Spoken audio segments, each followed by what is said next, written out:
In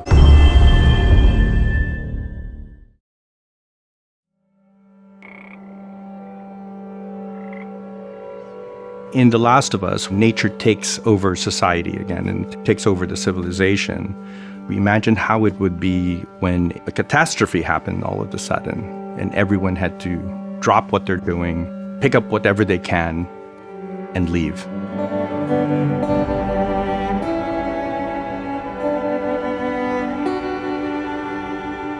With the game, because immersion is such a big component of it, everything is seen either through Joel's perspective or Ellie's perspective, and that's it.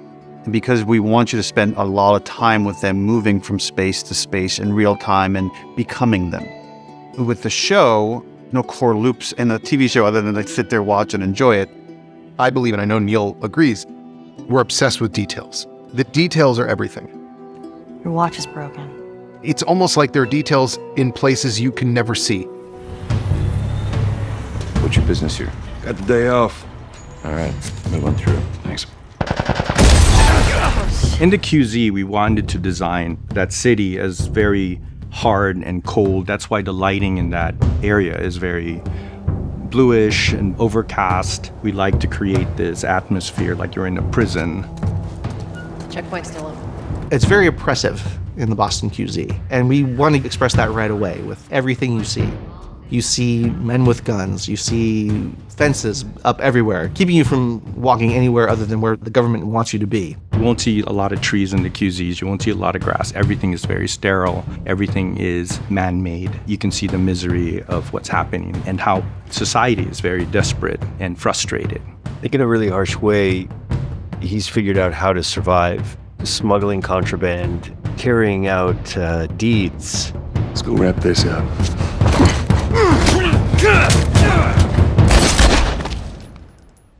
I needed him alive. What I also love is that there were opportunities to see Marlene doing different things. Because the story's so rich, you could probably walk into any room on there and have a completely new story happening, and we get to do that. When we approach designing a space, we always have to think about the people that were living there. We curate everything that is in the scene, picture frames, the kind of beds they slept in, the furniture choices they made. So everything is customized to the personality of the space and not just placed randomly. That's the world they live in. It's a very hard and difficult world that they've just kind of found a way to survive in.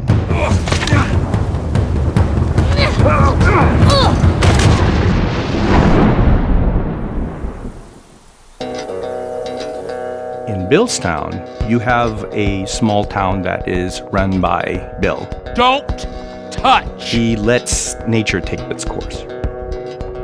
It's a juxtaposition to what the rest of the world is. We wanted to create Billstown in a more warm setting, with the sunset there, shining through nature and all of the buildings inside. It creates this different aesthetics to contrast where you just came from. This is what freedom looks like now. It's dangerous. They're coming to the door! But it's also it has this beauty to it, where the world has just kind of come back and overtaken it. Thanks for the heroics and all. You go to this interesting place that is a environmental change from the QZ that you're in. It's a small Massachusetts town. You meet a guy who's funny and cranky and weird.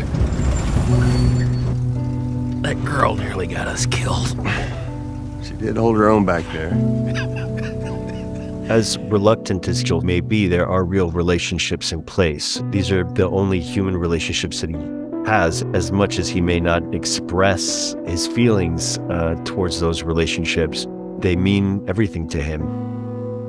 I can see without having any sort of knowledge of who she is, that her biggest fear is ending up alone. In the same way that Joel is the fear of the pain of losing that and becoming reliant on their constant presence for the fear of that one day it's just going to stop.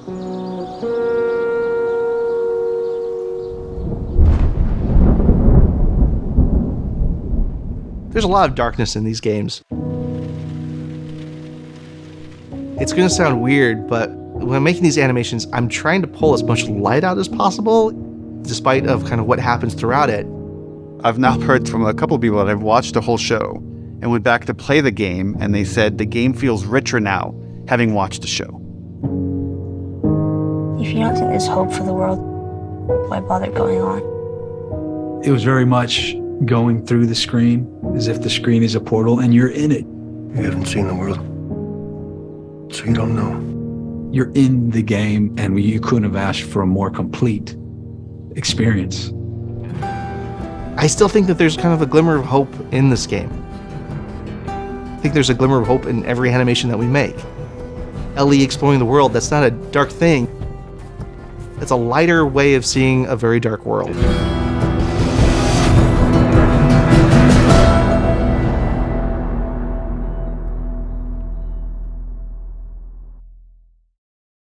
PlayStation